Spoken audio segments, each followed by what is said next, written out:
welcome back to our channel. In today's video I'm going to show you how to switch your personal account in TikTok. First of all, you need to open your TikTok app in your mobile device.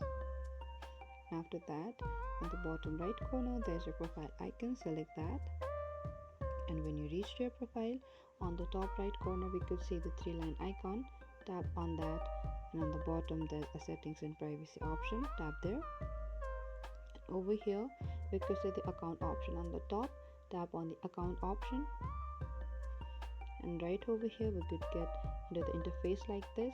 Tap on the switch to personal account, and do note that if you switch your account type, you will lose all the business account features. Your account will no longer show your business website and the email, and you will still be responsible for any violations you receive on your business account. Tap on the switch anyway if you want to do it, and this is it. Thank you for watching this video. I hope I could help you. Do not forget to like, subscribe, and hit the bell notification icon for more upcoming uploads.